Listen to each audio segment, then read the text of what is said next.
Megalytic. Thanks for joining me today for this webinar. I'm going to give a demo of Megalytic and go through how you can create and manage reports easily. If you have any questions during the webinar, there is a chat on the right-hand side of the screen, so you can enter questions there. And yeah, hopefully you can all hear me and see the screen. If there's any technical issues like that, also please just send me a chat message. Okay, so, and also one other thing, if you want to, if you have questions after the webinar, or you want to reach out to me about anything related to Megalytic, please just send me an email. My email is mark@megalytic.com, and I'll get back to you as soon as I can.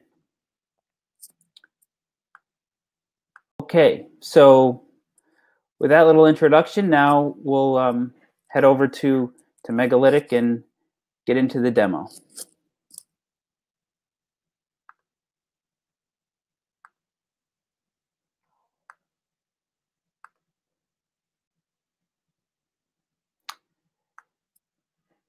So when you first log into Megalytic, this is my demo account, by the way. When you first log in, you'll see a screen like this, and across the top are all of the reports that you have created. I've got quite a few, like 89 reports here. When you select a report, it shows up below the fold here, and you can see this is a Downings Bay Hotel website report that I've created. The first bit you see here is a cover page, and then scrolling down, you'll see we have the key performance indicators, some metrics from Google Analytics. We have a notes widget. This is text that someone has entered, and you can see you can format the text and highlight it in colors. These are key performance indicator widgets that show a single metric over time, this month, October versus last month, September versus a year ago. You see other types of charts in here, like time series data with a rolling average. We have maps that show online reservations by state for the top 10 states, drill down into California, et cetera, et cetera. So that's an example of the kind of report you can create in Megalytic, and we'll be talking about the different features and ways you set that up. At the high level, I want to talk about kind of how the report looks right now. This is the web view mode, and this is the way the report looks as a single page. If you send someone a link to the report, it will scroll through the whole thing like this. You can also see it if you click up here under print view. You can see what the report will look like when you print it. So here now you can see the cover page a little better. You'll see exactly how it's going to look when you print it out a PDF. And in print view mode, you can't edit the widgets. You can't change much, except you can change the text. So if you wanted to change a word or something, you can do that.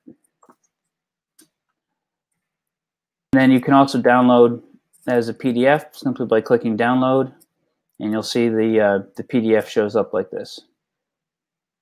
Looks exactly like it does in print view mode.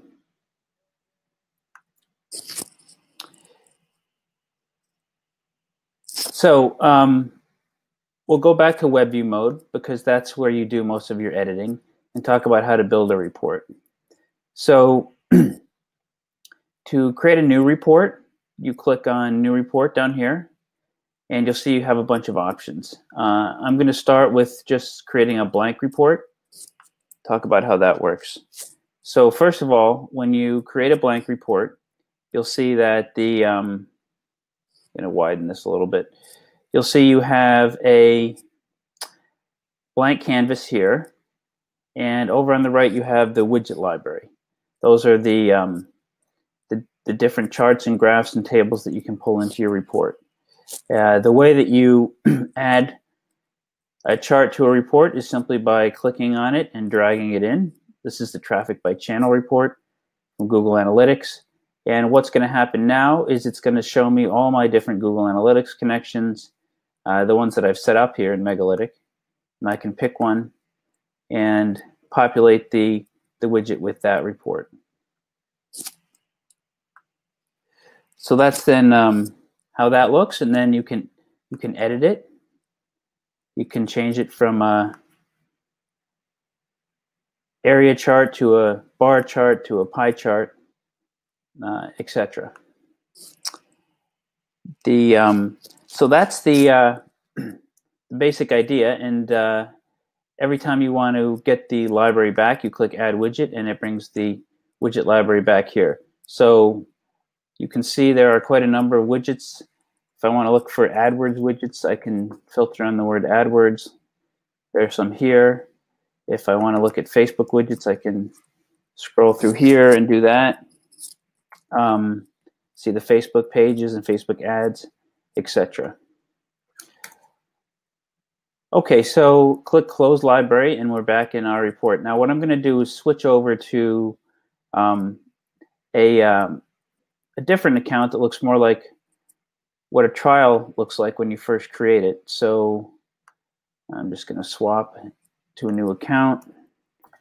This is just for my use only, that kind of admin section. You guys don't have that, but so anyway, this is a blank new trial account, let's say, with an untitled report in it, just a single blank report. So there's nothing been set up in here yet. Now if I want to create a new report, let's try some of the other options other than blank report. So here are templates that we have, like website summary, website date range comparison, website conversion, paid traffic, SEO, etc. Let's look at the AdWords summary. So the first thing that Megalytic is going to ask me to do now is add a connection to an AdWords account. This is a new Megalytic account. We haven't set up any connections yet.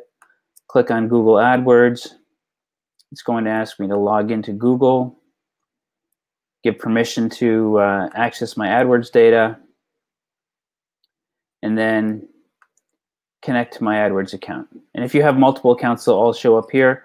I just have this one in this particular account. So now that I've connected to AdWords, Megalytic is pulling in the data for the AdWords summary report template, and here it is. So this is a full report with a bunch of different widgets. This is like AdWords clicks by campaign. Here's AdWords clicks, impressions, etc. by keyword.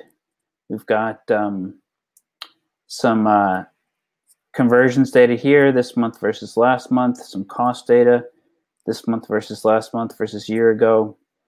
So templates are a way to quickly get up and running with a report that contains a whole bunch of widgets that might be useful to you, and then you can edit them to suit your needs. You can also create your own reports and save them as templates. So if you want to reuse them later, you can do that. Now you can add widgets to your report once you create it from a template. So let's say you wanted to have some other data in here, not just AdWords data. We can open the library, and let's say we want to put in some traffic, Google traffic by geography. You can do that. So now I don't have any Google Analytics connection set up yet. So the first thing Megalytic asked me to do is connect to Google Analytics. And again, I log into Google. I give permission. And now I'm going to get a list of all my different Google Analytics accounts. I'm going to add one. You can add more than one if you want. But for this purpose, we just need to add one. And I now have the sessions by region. So it's showing me the regions around the world where the most sessions are coming from. I can edit this by clicking on the gear. Every widget has a little gear in the upper left where you can click to open and edit. I'm going to filter this down to US only.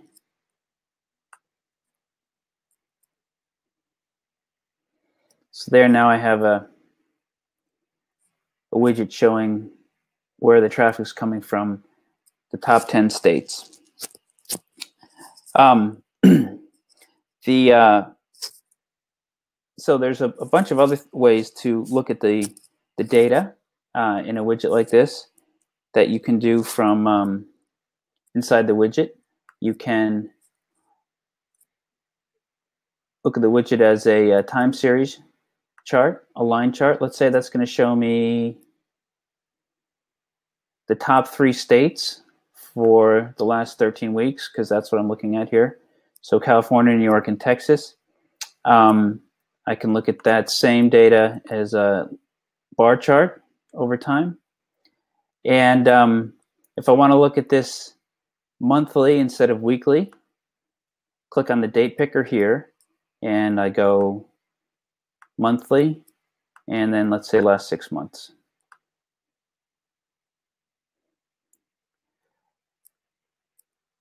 And then there's all kinds of others. You can add or remove the values on the bars like that. Now, one other thing I want to point out to you is, so which states are getting picked here for this time series? Well, Megalytic by default always picks the top 3 values of any data type. So California, New York, and Florida are where the most traffic is coming from. But let's say I want to look at a different state. Let's say I want to look at Texas. I would remove California, New York, Florida, just pick Texas, and then say apply. And now I would click on lock series so I can lock that down, and it's always going to show just Texas. So now I have a chart showing the traffic from Texas, and let's say I want to switch that to last 12 months. I can do that. So that's that's how you deal with the widget editor and the date ranges. Another thing I want to point out about the date ranges is that you can do rolling or custom. So this is a rolling date range, last 12 months. It's going to update itself every month. So right now we're in November, so it's showing me data through October, which is the last complete month. If I click include last period, it's going to add in the November data we've got so far. But November's only a little over half done, so you're going to see it's going to show up here and it's going to be incomplete. So usually you don't want that option, include last period. Usually you just want the last full month of data. And you can also do a custom date range. So let's say I wanted to see like the last full year.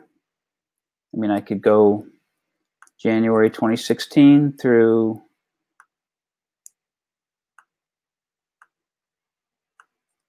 December 2016. Now this will not automatically update. So when you have a custom date range like this, that's January through December, it's just going to show you that range all the time. It will not update this report next month. It will stay stuck. Oops, there, that's the problem. Why December looks so small. Click on the 1st, not the 31st. Yeah, so this is going to be fixed. Unlike the rolling ranges that update each month, this will be fixed. So I'm going to put that back to the last 12 months. Click apply, and then scroll up. So I'll talk about the rolling versus fixed date ranges a little bit more in a few minutes when we talk about scheduling reports and sharing them. One of the most common use cases with Megalytic is that people set up reports and then they schedule them to go out once a month or once a week, and you can set it up so that the data automatically updates. But right now I want to talk a little bit about some more of the features for building reports. Just before I leave this widget editor, I want to show you a couple other things. The table view of the data lets you look at the data in a table, and tables can be adjusted so you can have more or less rows. Right now I'm looking at 10. If I want to look at 20, that's how I would do that. We also have pie charts, bar charts, etc. Okay. There, in addition to widgets that display data, we have other types of widgets, like notes widgets, which is, this is an example here. This one was included automatically, but if you wanted to, let me just delete that just to show you how to drag one in. If you wanted to add a note at this point in the report, you can open the widget library and drag in a note widget. I'm going to put it right here. Actually, I want to put it above there, underneath the pie chart. And then I can type in whatever I want right here. And if you want to have a page break after that, you can do it. You can't see the pages right now, but if I switch into print view mode, you will. So I put a page break after this note. And now if I go into print view, you'll see this is a pie chart and a page break.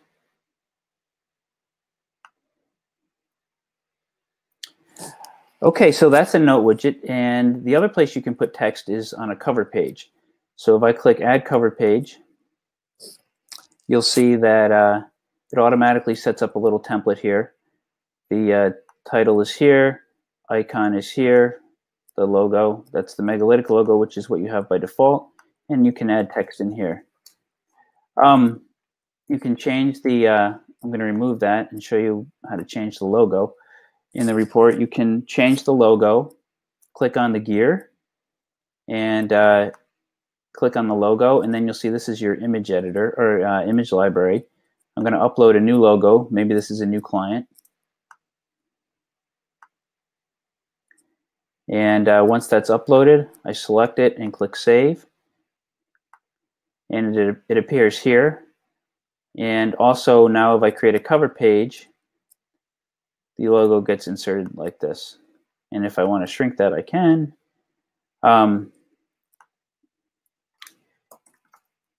So that's how you create a cover page.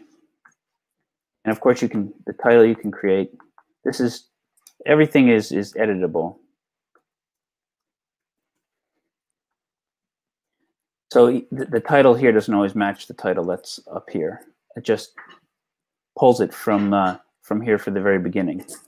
And then again, click to print view, and you can see how your cover page looks when you print, like that. Okay, so back to web view. Another type of widget that's useful is the image widget. And suppose you have some chart or graph that you've created outside of Megalytic and you want to pull it in. This is useful, like for example, I'm going to show you pulling in a MailChimp chart. We don't have a connection to MailChimp data yet, so if I wanted to add a MailChimp graph, I can take a screenshot of it and upload it in here. By the way, we will have MailChimp early next year, but we don't have it yet. So that's how I would do that, and you'll see the image gets pulled in. I can give it a title, MailChimp performance or something like that. And then it looks just like everything else in Megalytic, fits right into the report naturally like that. So that's the image widget. And there's one other way you can pull in outside data into Megalytic, and that's with the CSV widget. So I'll show you now. It drags this lets you pull in data from like spreadsheets or Google Sheets. And let me drop that in right here. So you can type in a URL of a Google Sheet, or you can upload a file. I'm going to a CSV file. Okay, so I just pulled in some data by state. This is sales data, so I'm going to call this sales by state.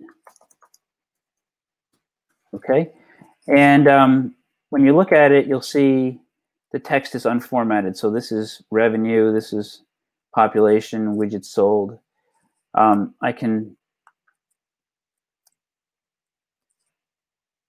modify the data types here, like going to revenue, and I'm going to make that currency. And let's say population, I want it to be formatted as a number with no decimal places. And the same with widgets sold. I want that to be formatted as a number so that it has commas and such in it.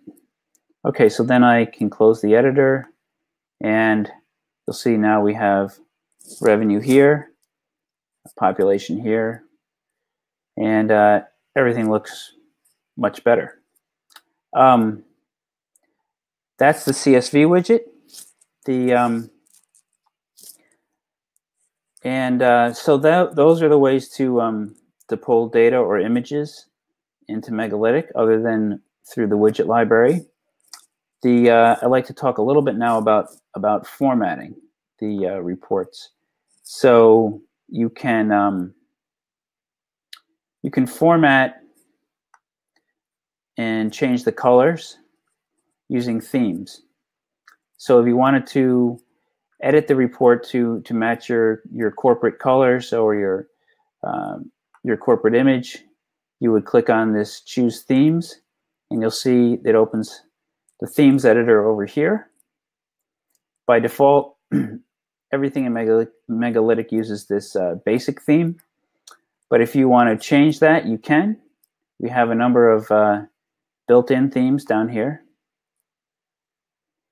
So this is basic. We have one here called Julep. Looks like that. We have Warm with red and some different reddish colors, Pastel, etc. And once you find one you like, I'm going to pick Warm. You can save it, and then the report will be saved with that theme. If you wanted to modify a theme and create your own theme, you can do that.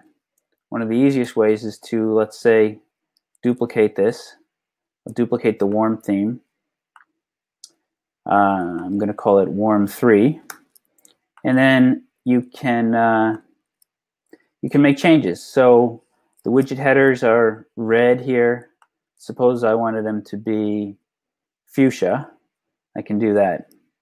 Looks terrible, but maybe I like that. I can save it, and then I can use it again on another report. So yeah, I'm going to switch back to the regular Warm version, and save that, and then close the themes. So there is also languages capability inside of Megalytic. So by default, the widgets are in English, but you can change automatically the titles and other generated text, like the date ranges and metric names and things, to another language by clicking up here on the gear. These are report properties under this gear.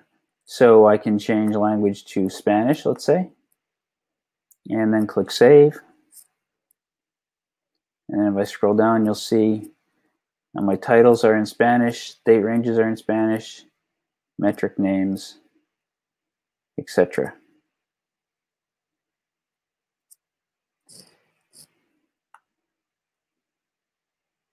Okay, I'm going to put that back to English. And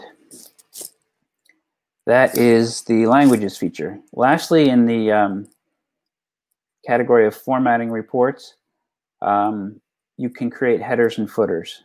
So if you wanted to have the same little header and footer on every page, you can do that by clicking on the report properties Going under header, you can do it on the cover page, report pages, or both. I'm going to say just report pages. I'm going to add a header and a footer. Let's say, and throw in some page numbering, and click Save. Now you don't see the headers and footers and page numbers in web view mode because there are no pages in web view mode. You're just scrolling through the whole report. But if you switch over to print view, then you will see this stuff. So now I've got my pages. That's the cover page. And then here's the first page. You'll see we now have a numbering, page 1 of 10. And I can enter my header here. So let's say I'm going to call this something like My Client Report, October 2017. And let's say I want to right justify that and make it bold. I can do that. You can also put images in the headers and footers. You do that by clicking on the image library. And again, if I wanted to have the company name in this footer, I could do that. That's a little big, so I would shrink it down. Whoops.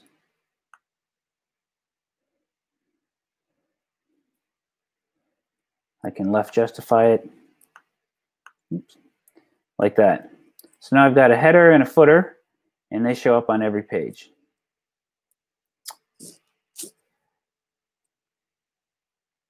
Okay, so I'm going to go back to WebView and talk about scheduling reports. You can share reports in a number of different ways, as I said earlier.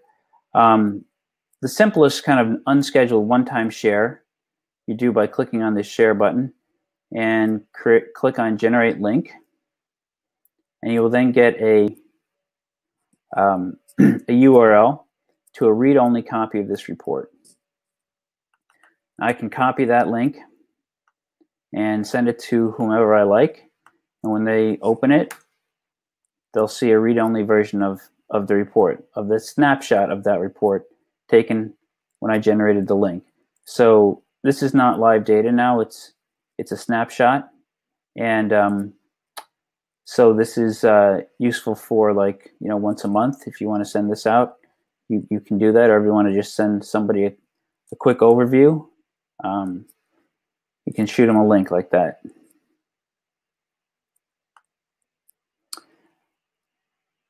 In addition, you can schedule reports to go out on a regular basis, and this is a very common use case. So many of our Megalytic customers use scheduling to send reports to their colleagues or clients on a monthly or weekly basis. The scheduler looks like this. You can send reports as links or as PDFs or as both. This is going to be both now. If I click on both, that's going to be just PDF. And you can send it from whatever addresses you've set up in Megalytic, and I'll talk about that a little later. By default, emails all come from noreply@Megalytic, but if you've set up a personal address in here, you can use that. You can send it to a mailing list. Right now I have none set up, so I'm going to create one. You just use comma-separated values. Comma-separated email addresses, and then both Mark and Joe will get copies of this report. Okay, so now that's here. And then the frequency: monthly, weekly, yearly. Monthly, weekly, daily. Day of the month. You can send it out on the 1st. Everyone wants to send out the reports on the 1st. We recommend actually waiting to the 2nd or the 3rd because the data is more stable. Some of the data sources like Facebook don't stabilize for a few days after the end of the month. Actually, Google Analytics is pretty good. Just don't send it at midnight on the 1st. You could send it a little later in the day. But anyway, you can pick the day and put your time zone in here, subject, and you can type some text in here. And then that's it. You click schedule. And, oh, I see. Let me explain what that was. So I was scheduling, and I had used this address. I wanted to send it from my personal address to my mailing list, but it didn't let me because I haven't done the proper setup yet. So you may get that message. Let me show you what that looks like. It'll give you some text here that you can read about explaining how to do the setup. You have to give us permission to use send mail from your email address, so we're not classified as spam for impersonating you. But just so you can see what happens when you actually schedule something. I'm not going to do that setup now. It takes a little while, but let me put this back in and schedule it. So now the schedule shows up here. It says the next delivery is on Tuesday, November 21st. This is a weekly. And you'll also see that reports that are scheduled show up with a little clock icon here. There's I see a question. Reggie is asking, is there a way to customize the URL for a shared report? There is not a way to customize the URL for shared reports yet. We will be adding that feature, but for right now, no. There is another form of sharing that I'm going to show you in a minute where you can customize the URL and use your own company URL. So actually, since we're on that topic, let me just jump to that right now. So this is for sharing via email or via a link. You can also give your audience, whether it's clients or internal colleagues, access to reports directly, so they can log in and see them. And to do that, I'm going to switch over into this Manage section, and there's a tab called Clients. So we call this Client Dashboards, and here you'll see you can define a URL where you can, by default it's Client Dashboards, but if you want to set up your own, you can call it something like reports.mycompany.com and save that. And then there's also some work that needs to be done to give us permission to use your URL. You've got to set up some DNS records and things, but there's a post for that here. So once you have that set up, I'm just going to put this back to Client Dashboards. You can add clients, and so I can add like Joe Smith here, and then that will create an account for Joe, so he can log in and look at his reports in real time on Megalytic. So when you first set him up, he can't see anything. So you definitely don't want Joe to be able to see Bill's reports and vice versa. So there's access control built in down here. You can click on Joe now and pick which reports you want to give him access to. We only have this one here now, so I'll just select that. But if you had a bunch, that they would show up here. And then save that, and so now Joe has access to that one report when he logs in on the client dashboards.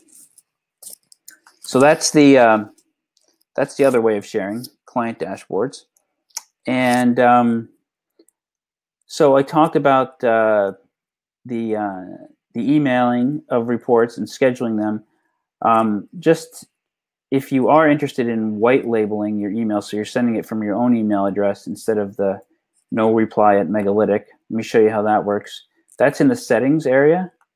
So you would click on settings and scroll down, and you'll see at the very bottom there's this mail section where you can click on here and pick the email address you want to use to send out your reports by default. You can add new emails to this list by clicking on edit and then typing in an email. So if you just type in any old email though and click validate, it's going to say the DNS records are not set up correctly, and it will give you a link where there's information about how to set them up.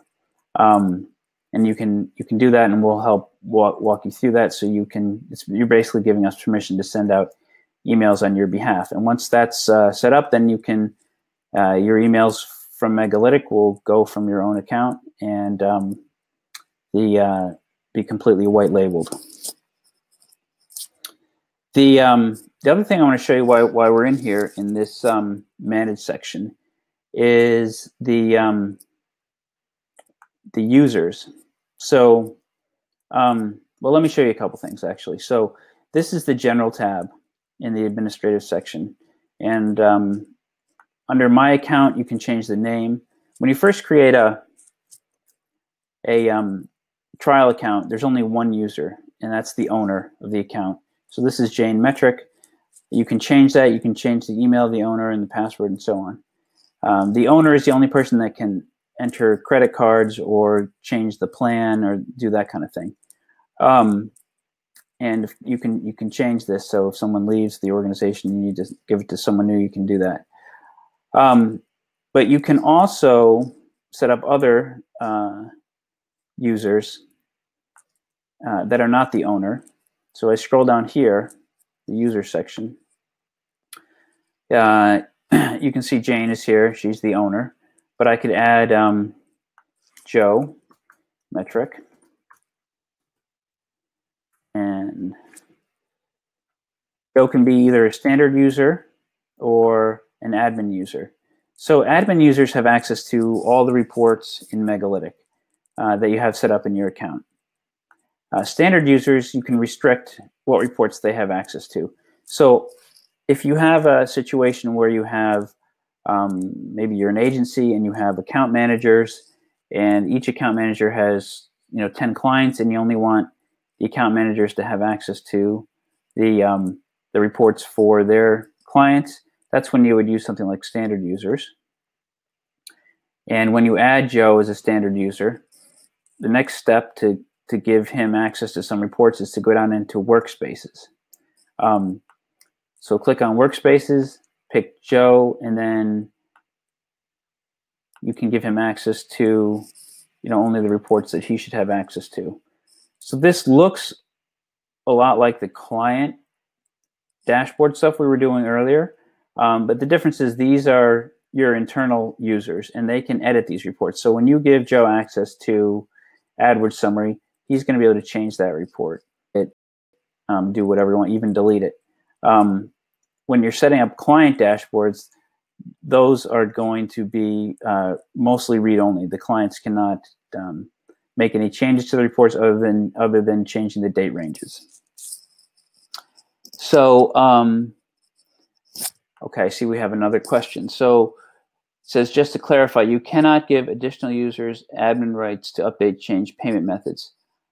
Yes, that's correct, Reggie. Only one user has, the user that's listed under my account, the owner, that's the only person who can update and change payment methods. But that owner can give that privilege to another person by changing the email here. And if you get stuck, like let's say the owner leaves the company or something, you can always ask us and we can change it for you. But yeah, for security reasons, we only allow one user to be able to have access to payment information and to update the plan, which is a good lead into this last bit here, plans.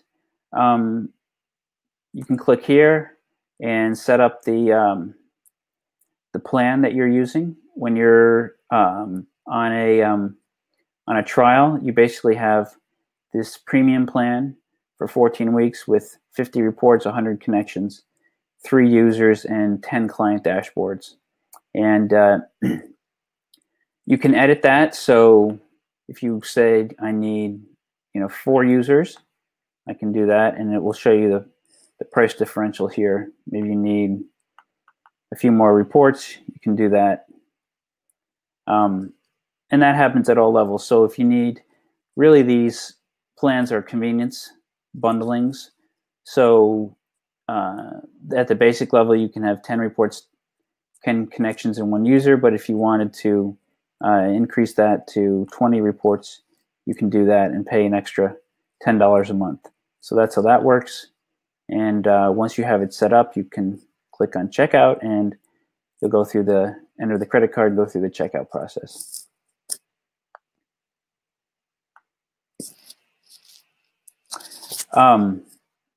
So lastly, I will show you some of the things that are in the settings tab, where you can set a bunch of defaults, like the default language. You can set the default theme. So if you wanted that warm 3 or one of the other themes that have been created, all the new reports to be in that particular theme, or you've created your own theme that you want all the reports to use, you can do that here. So individual reports can override that, whatever theme you've picked, but when you create it from scratch, a new report, it will always use that theme. Date formats, international, European, American style. The data by default for Google Analytics and Facebook Insights for the weeks, the weekend's on Sunday, but you can make that Saturday in some cases. You can also update the way that numbers are represented by default. And we talked about the email address. And then there's this other button down here, display tours. I have that disabled. Now you'll notice when you create a trial account, you'll get little pop-ups that are showing you tours of different features. If you want to turn that off, you can turn that off by unchecking this box back here. So that is it in a nutshell, and we're at the 45-minute mark. So I'm going to wrap it up and just pause for a few minutes here and see if anybody else has questions. Please type it in the chat. I'm going to put my my email up one last time. So if you want to get in touch with me to ask additional questions, or maybe get a more in-depth personalized demo, I'm happy to do that. You can reach me, mark@megalytic.com. And oh, I see there is one more question. Okay. So the question is, can you customize the cover page? And yeah, the answer is yes. Let me just quickly show that. So here's the cover page, and to see what it looks like, you go to print view mode in a page. What it looks like as a page, you can see it here, and yeah, you can customize it as much as you want. You can put the text in here, as much text as you want. You can change the logo here by opening the image library. You can swap in something else. That's a pretty ugly logo, but that's the one I've got in here right now. So yeah, you can do pretty much anything. You can even put, you know, you can even put images into the main body of the cover page. You can link to images like that, or use the image library. Yeah, the text and the images can all be changed. It's highly customizable. So it's really just a free-form page. We put a little structure around it as a default, but there's no inherent reason why you need to stick with the structure that we have.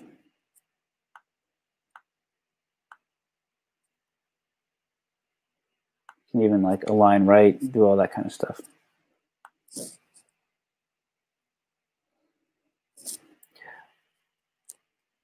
Okay, so with that, I'm going to wrap it up.